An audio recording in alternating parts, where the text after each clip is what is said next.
So I'm delighted to welcome Laura Knight to the Business of AI podcast. And Laura, it's great to have you here. Welcome to the podcast. I'm really looking forward to discussing education more broadly and how AI is playing a role in that with you. But first of all, I wonder whether we could get a little bit of a background on you. What's your history? What's your background? How did you get into what you're doing today with Sapio? Amazing. Thank you so much, Tim. And it's lovely to be with you today. So yes, my name is Laura Knight, and I'm a former teacher of 20 years, both in the maintained and independent sectors in the UK. And I now run a consultancy called Sapio, which works specifically around digital in education. My mission is to support those in education with using technology well, and thinking about a human-centered approach to innovation. And obviously, at the moment, the subject on everybody's lips is AI. But equally, I look at digital strategy from a sort of device and procurement and policy perspective, and also I'm really interested in digital wellbeing and curriculum too. So the work I do now with, it spans actually schools and trusts, universities and other sort of higher education organizations, publishers, edtech companies, like a whole range, but also governments as well. And so I'm really keen to support excellent thinking in this space. I've published a book about AI for teachers. I do quite a lot of writing and keynote speaking, and help to move conversations forwards in useful and provocative ways. So I like to consider myself the good kind of troublemaker, I think. Brilliant. Well, I'm looking forward to hearing a bit more about that sort of trouble and how you're resolving some of that trouble. Thinking about adoption of AI, when we talk to businesses, often they find that there's a real challenge because it's often mandated by somebody at the top, either a board or I'm guessing maybe in schools' case, maybe it's governors, but it's often the board or CEO who will say, right, we want to make this happen. And then the organization tries to fulfill that, but it's done in a very piecemeal way. It's not done in a joined up way. And I wonder whether you're seeing a similar sort of approach within the education sector, and what some of the challenges are particularly there as well. Okay, well, first of all, I would say that in most cases, the sort of adoption we're seeing in education is exactly the opposite way round to that hierarchical approach that you might see in a more business-centered approach. You've got in education patchy adoption, often led by folks right in the kind of grassroots sort of way. So classroom practitioners, maybe middle leaders, people experimenting and exploring off their own back out of personal and professional curiosity, engaging with tools and trying things out, often before policy has been put in place, security protocols are ready, that kind of thing. And so what is the challenge in educational spaces is that in many cases, those teachers who are on the front foot, the bleeding edge, if you like, are sometimes seen as the wise mavericks, but sometimes seen as rebels who need to be control and problems, So there are quite a few issues around how we sort of manage those, that kind of peak and trough of innovation for those colleagues. But bear in mind that you have another entire population, which is the students, who are doing their entire own thing separately. And so often leaders are trying to mandate something long after it has already begun and has its own shape and form and structure, and that actually causes some quite considerable issues. We also have to remember that the way that students have encountered AI is traditionally in spaces that are not at all mitigated or controlled or even overseen at all by adults. And so their first experiences may well have been in platforms like Snapchat, for example, where they're conversing with AI in a very intimate, sort of digitally, synthetically intimate environment. And so to be able to translate that into something appropriate for school and work is a massive leap that often isn't well structured or hasn't historically been. So it's complex and messy. And I think there are some schools doing amazing work and universities doing amazing work, but sometimes it's a little slow. And there are folks who get frustrated, and other folks who are just like, well, I'm doing my thing and they haven't caught me yet, kind of joyful mischief there. So yeah, I would say it's a complicated space. Interesting. One of the words I wanted to pick up on there was about risk. So I've heard some stories, and I've got two teenage daughters as well, so I kind of hear some stories within our local schools as well, where there are some really pioneering teachers who get it, really excited, like you say, they want to be the champions of it, but then they're slightly limited, or sometimes a lot limited, because the the head teacher is risk averse and doesn't have the guidance from the central curriculum guidance, and says, well, that's not, and almost kind of maybe not intentionally, but it ends up squashing that sort of enthusiasm because they don't be teaching something which is on the curriculum. Have you seen that, and what do you think the solution is? Absolutely. And so I think there are a couple of important balances that it's really key for us to reflect on here. The first is around the need to not only think about our own enthusiasm and exploration, but also the fact that as teachers, colleagues need to protect and advocate for the young people that they work with.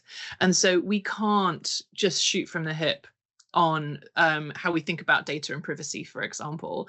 And while some of those explorations may be super exciting and energizing and cool in all sorts of ways, often there is a naivety there from teachers around what's happening in the background. We know, don't we, that on lots of AI platforms, there is a lack of transparency and explainability about what's happening with data, what's happening with privacy.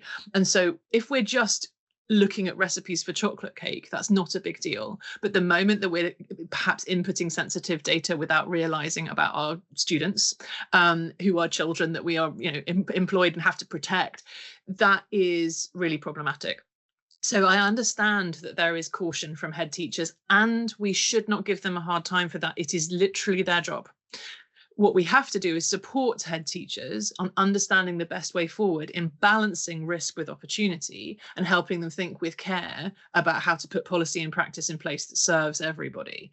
And fortunately, I'm really chuffed that this summer, the DfE put out some guidance for both teachers and school leaders. I was part of that process and part of the team who worked with the Chartered College, since my cat has decided that now is the moment to be a diva. Part of the Chartered College and the team from the Chiltern Learning Trust who put that guidance together. Is it perfect? Absolutely not. Is it future-proof? Definitely not. But it is a really great step forward for colleagues in the sector who need a clear line on what safe, responsible practice looks like. So yes, we have to manage risk. Yes, we need to experiment and learn, but that has to be done mindfully with a clear understanding about the technology we're using, not naive enthusiasm. That's fantastic. I think one of the challenges that I was going to ask you about was just the pace of change, because I know there's the curriculum and assessment review, which is working its way through, but that's not going to respond back, I think, for another couple of years. So that's taking time. And obviously, these things need to be done properly. So the challenge then is with AI, which is happening so quickly, both in terms of the adoption amongst young people, but also the technology itself developing so quickly in the way it's being used, trying to square those two things together. But it sounds like maybe this project you were referring to over the summer it's not necessarily going to be a wholesale change in the curriculum, but it just provides those guidelines of best practice to teachers. Absolutely. And that thing around evolution is really key. If we are too prescriptive in our guidance and our expectations of schools, then it will very, very quickly lose relevance. As the tech evolves, it will be outpaced. So one of the things that's so important in this space is instead to be looking at core principles, which I think are much more timeless, instead of the deep dive into the tools. We know, for example, that there are lots of folks who centered their whole approach around a particular version of ChatGPT, for example, that has since been kind of made redundant in a way. And so we have to start by zooming out of all of those kinds of routines and rhythms and product updates and that kind of thing, and instead think about, well, what are the core principles that we want to work with, and how can we make sure that we choose tools, platforms and services which align with our vision and values and are going to deliver on what we need from them. I think then the challenge in education, as I'm sure in health and lots of other sectors too, is to tread lightly. We cannot dive deep into a single stack, for example, and put all our eggs in that sort of metaphorical basket, knowing how quickly things are moving. And so that idea of treading lightly, not getting too emotionally attached, and instead, I would say, rather than thinking about AI as a sort of monolithic situation, we instead want to create something I like to talk about in education, like an ecosystem much more similar to a coral reef, where you have individual elements that coexist effectively together, where we think about interoperability as a basic kind of ticket for entry. And then from there, we're looking at flows of data, alignment with policies and practice, and upskilling from a principles foundation. And I think that is really, really key, rather than saying, right, everybody, Copilot this, ChatGPT that. That's unhelpful. Yeah. No, I think that's a really good point as well. I mean, one of the challenges that the entire sector faces, the AI sector, is around the broad definition of what AI actually is, right? Because it now means everything. It includes everything from generative AI through to data science and machine learning, and some people even include robots in there as well. So that in itself is quite unhelpful. But I think what with your well, and I was just going to say that education piece is core. And so when we are thinking about children and AI is really important. But we also, I've just lost you, Tim. You're back. There we go. So I'm going to start that answer again. There you go. I was just like, oh. So one of the things that's really important when we're working with children and young people is demystifying and building explainability into our work with them, so that they really are clear on what's happening, why it's happening, what is authentic and what is mimicry, for example, I think is a core aspect to this. One of the conversations I'm having a lot is around digital literacy at the moment, and AI literacy, and how we can help support youngsters grow into excellent users of this technology, but also creators further down the line. And the challenge is particularly around magical thinking. And as humans, we are always tempted. It's a deeply kind of human trait to, when we don't understand how something works, to think that it's magical. Now, if you're trying to teach 8-year-olds, 7-year-olds about AI before they get their first phone, for example, you're talking to a class of kids who might still believe in the Tooth Fairy and Father Christmas. Of course, they're going to think it's magical. So therefore, it's so easy to unlock a whole raft of problems there around their relationship with the technology that fundamentally cannot be allowed to be thought that way. It's just not safe. So understanding what AI is as adults is hard.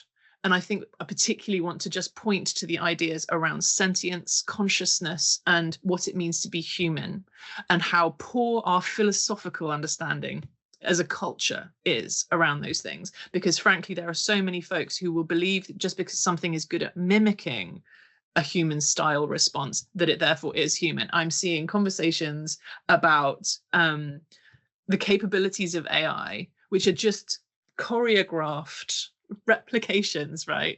And yet people are duped so easily. And that really worries me. It worries me that adults are in that situation, and let alone when we're thinking about kids. So yeah, understanding what the technology is, seeing it as an umbrella, absolutely core, absolutely core. But equally then seeing behind the glossy veneer of the marketing and the kind of tech bro speak into what is really happening is also a little humbling, I would say. Yeah. There's so many things. I love that concept of magical thinking. That's definitely something which, with AI, people often think, "Oh, it's magic." You know, the amount of times I hear say that in even quite senior people in organizations. Absolutely. Well, we love to anthropomorphize things, don't we? And when we don't do that, we're kind of, if we can't quite see it as human or as a little cute fluffy pet robot kind of companion, then magic is the next best thing. But it's part of the way we even create graphics around this, the way that we visually represent AI, especially when talking to educators, children, teens, young adults. You will see so many either highly cutesified images that are very robotic centered, or indeed things that are subtly sexualized, which is also a real concern. So I think there are a whole series of things where we're seeing some of the uglier parts of manipulative capitalism coming to pass. And particularly when we think about surveillance capitalism, right? The cutesifying is a problem, and we've known that for a long time. Interesting. Well, we've got an event coming up, which is looking at how do we prevent the perpetuation of online misogyny into AI, because I think that's a massive topic. So we'll I'm sure we'll get you along to that and have your input into that alongside. Expect me to be present and verbal on that score. Yeah, I think it's a really important topic, because I mean, I think that there are so many structural problems, and we've looked at some of this in terms of the representation of women within tech companies as well. It's like the bias inherent. So there's so many of these threads which are coming together. But just to come back to sort of education, I think, we were talking about there, there's a number of things there which touched upon the specific skills which we want young people to have. So actually, it was fascinating to hear you talk about, you're going from the practical skills, so classroom skills, if you like, to the more philosophical skills and also the life skills. But just to think about it from a curriculum perspective, where we are at the moment in being able to support young people with the right skills in the classroom, and what's your sort of view on maths in particular, as a route, not just of getting to the technical ability to be able to program AI, but giving the confidence for use of AI? Really interesting. So let's start with thinking about the wider skill set. So there's a lot of great conversations happening about this right now. And I'm really pleased to see that UNESCO, for example, just this week have published a really comprehensive first look at what that kind of mapping of skills might look like, that kind of AI and digital literacy curriculum. There is also some super work happening here in the UK, where organizations are building a kind of sector-wide approach to it, which I think is really important. But one of the challenges we have here around the skills is, where does it live in the curriculum? And I want for us to notice something important. There is a risk of AI being boxed into computer science, into one of those tidy verticals in the school environment where you've got, your English, your maths, your geography, your science, whatever it happens to be. And computer science is one of those verticals. And we're saying, okay, well, AI, it sounds like it's technology. Let's pop it in with computer science. And the computer scientists are going, hey, we have enough to do, friends. But it gets boxed in there, and then it's dealt as if it is purely a technical skill. And I think that does a disservice to the computer science team, but it also does a disservice to all of the youngsters who, for the most part, the vast majority of them will not continue with computer science after year 9 anyway, right? So instead, we need to be looking at AI and digital critical literacy as something that sits along the horizontal of the school, right? It is an axis that cuts across all of it. And I'd like to point also to organizations like Lifter, who are doing a great job of creating critical digital literacy from almost a PSHE, well-being, flourishing in society, citizenship type approach. And I think that's really, really important. We then have some things to think about from that curriculum perspective around what the tools are, how they work, what it means to engage with them, but also from a character perspective. There are some really important aspects to this that are around integrity and trust and truth, big, substantial issues that actually speak to concepts like democracy, for example, and plagiarism and some of those sorts of things. So we're going to need to be asking ourselves, how do we teach children and young people to do the work, like what it means to do the work and engage intellectually with something? And I want to point to a paradox here, Tim, that I think is really key. We have, especially since the birth of the smartphone kind of society, been primed, accustomed to digital being a source of self-soothing for us as humans. The moment we're bored, lonely, upset, frustrated, we reach for a digital tool to soothe that discomfort in our day. We're standing in line and we're queuing up for something and we know we've got 5 minutes. We'll straight away be scrolling or reading or whatever it happens to be on our phones. Therefore, kids who are growing up in this kind of environment have it kind of wired into them that digital is there to soothe their discomfort. But the problem we have is that learning as an activity is inherently uncomfortable. You put yourself in a position where you don't know and understand something. You have to struggle in order to get past that not knowing and understanding and make progress. Progress is a struggle. If it was easy, it's not working. Now, what that means is there is this cognitive dissonance then by saying, okay, we've got all these amazing tools, all this technology, and you can't use it if you are going to actually learn this, or if you are using it, you need to use it better or differently than the way that your instant reflex is, which is to soothe the discomfort, find the answer and kick back and relax, right? So that is a massive problem. And so the skills we're talking about, yes, creativity, yes, critical digital literacy, yes, absolutely, but also self-regulation, self-awareness, a real sense of your own moral compass, that really, really matters. Now, it's quite a leap for me to go from there to maths, but we can do it because all of these skills that we're talking about should be part of a very holistic curriculum. And the reality is that the very best and often most expensive schools will be very happy to be able to custom write that kind of thing and put it into their curriculum because they have the freedom to do so. How long will it take for the curriculum review and the examination boards to get on that particular road in the UK? Some time, I would say, is probably a reasonable assessment. They're doing the work. Like, there's an organization a national organization I'm currently going to be supporting on that journey, but it isn't quick. And so we should expect to support schools in a little renegade action here. Some stuff around the edges of the curriculum or that complements the curriculum that's going to help them deliver these skills and understanding to youngsters without having to worry about getting told off by Ofsted.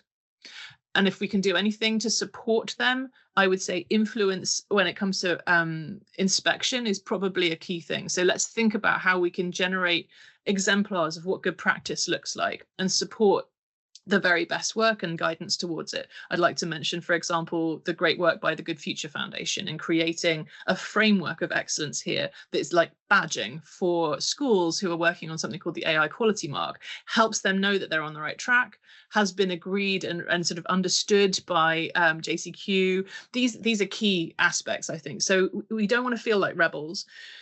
In terms of honouring the existing curriculum and helping young people grow and develop in the way that will support them moving forwards, I do think that the core skills around, for example, maths are absolutely key. Part of this is around creating opportunities for youngsters to be more than just consumers, for them to be creators and curators of the technology moving forwards. And there are a whole bunch of debates that we won't get into now around computer science and coding, for example. But I think it starts with core skills around literacy and numeracy and digital as a trio, those three things together, alongside really strong character education that's going to help young people thrive. And those foundations could not be more important right now. Yeah, absolutely. Wow. Well, a lot of thinking has gone into how we can approach this. Thank you for sharing that, because there's so many threads, but it's reassuring to know that that this is happening across the teachers and organizations that you're dealing with. I wanted to kind of just pick up on the concept of how do we best empower teachers, because they're very much in the front line, and you mentioned some of the sort of the challenges which they're facing, both in terms of trying to support the children, but also then trying to make sure they're meeting the curriculum. So I wonder what your sort of thoughts are on how best we can support them, and is there a role particularly for industry to play in supporting them as well? Yeah, and I think there are a couple of things that are really important here. The first is that we need to get past the jazz hands glossy marketing for a second and look really hard at purpose.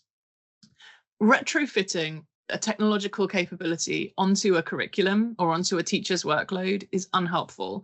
The very first thing, for example, that startups and new companies in this space should be doing is engaging educators in conversation and asking them about the problems that need to be solved. No teacher wants I'm sorry to talk in these terms, but wants a kind of arrogant tech bro to walk in and say, well, I've solved all of your problems, having never had a conversation about what those problems were. The arrogance is eye-watering. So first of all, a little humility and a lot of listening is a really key part of this, because there has been a terrifying arrogance, I would say, about what I call the drive for the call center style of education. There are too many folks in Silicon Valley who imagine that the future of personalized learning is essentially children sitting in their own digital bubble, disconnected from everything apart from a screen. And it is so far adrift from the reality of the community experience of school that it's ridiculous. It's ridiculous. So first of all, we honor school as a construct, a social construct where children gather to learn. Second, we need to think about how we think about purpose then, and how we engage with what the problems and challenges really are. So a school, for example, that is battling with attendance as its biggest challenge, or parental engagement, or whatever it happens to be, is not interested in some glitzy solution that says it's going to automatically mark their maths tests. And like, my kids don't even have devices. We don't have Wi-Fi that works. Like, meet people where they are. So looking at purpose is key. Then thinking about trust, accountability, and transparency. Make it really easy for the bursar the chief operating officer, the IT team to look at your tool or your platform or your service and say, that's going to work for us because it aligns with this. That's the GDPR. That's this. This is how we're protecting. This is their parents policy. This is their age appropriate policy. Like, set it up so that the teachers don't have to do that work of working out whether that your tool is suitable for schools. And so alignment, I think, is absolutely key. And then there is something really interesting, finally, about the culture of gatekeeping technology. Teachers have historically been talked down to a little, I would say. If we go back to the kind of the bad old days, I'm thinking about RM, looking at you guys, and how certainly in the kind of 80s and 90s, tools, essentially schools were sold a lot of very high-priced lemons for a long time because people did not have traditionally the technical knowledge to be able to look and say that's a terrible deal. And so I think that is changing. And I think that there are better procurement processes in place, and there is a much higher level of technical savvy on leadership teams than there used to be. So respect it and start with doing the very best that can be done for schools. And then finally, I would say think about the young people and where you can build transparency and opportunities for them. You know what I would absolutely love is every time a tech company selling an AI product into a school said, as standard, we offer 5 places for internships and work experience for your school every year. Do that. Open the door. Show folks. Invite teachers in for summer workshops. Help them with their professional development in agile, affordable ways. Make it transparent, make it open, make it easy. And I think that would be an absolute winner. Fantastic. There's some great ideas in there. I think particularly around making sure that any technology really understands the challenges which teachers are going through and which is going through as well there. Just sort of one last sort of question before we start to wrap things up then. What's your perspective on how we're doing globally? Because often that's one of the things that we as UK AI will be looking at is other countries in the world. South Korea is one of the examples that often comes up where they put a lot of funding into the education and they've changed the curriculum to put AI into the curriculum very early on. And there's millions on training all across subjects, but also deep into both technical and literacy skills. So we sort of, as UK AI, we're sort of thinking, well, how can we keep up with those countries in order to make sure that we remain competitive? What's your perspective on how we do that from an educational perspective? Is it important that the UK be looking at those other countries as well and trying to keep up with them, or should we be trying something different? Yeah, so here's an interesting one. I think in the UK, we have traditionally quite enjoyed the idea of being the scrappy underdog in some of those kinds of situations, right? And I don't think the glamour is really there. I think that we are going to need to find a really expansive approach to funding so that it isn't left in the hands of charitable organizations and I want to say enthusiastic volunteers to fill the gaps left by a wider structure that's not putting that stuff in place. So I would love to see us be a lot more ambitious, especially around finding opportunities to really raise the floor. Part of it is about creating opportunities for the very best to thrive. And let's absolutely blow the glass ceilings off that. But actually, when we're looking at the fundamentals, if we could just raise the bar for everyone from the bottom up, I think we could be really thinking about how to build capability and skills for young people. This is about employability. It's about future GDP. Like it is a really big deal. And those digital literacy aspects are core to it. But so are the wider skills that we know that the employers need. Now, there's some fascinating data about the big and growing gaps between how youngsters are leaving university, for example, and employers have their head in their hands over how their skills just do not match what is needed. So the dialogue clearly is not being had or not being heard or not being acted on swiftly enough, or all three, when it comes to those skills. And I would love to see a bigger expansion of how we think about opportunities for curriculum disruption. So if I'm going to quote, for example, the work that Deloitte did on the pipeline around cybersecurity. So they noticed that there was a big problem, like there were 3 jobs for every candidate, right, when it came to cybersecurity quite a few years back. So they created the cybersecurity EPQ along with the folks from QFARA at Bletchley Park, and built a qualification that was part taught for sixth formers, and then used it essentially, I mean, unofficially, but essentially as a recruitment tool that was going to help deliver them to their door at 18 years old, the most engaged and excited and capable talent in that pipeline. Like, why are we not seeing more of that right now?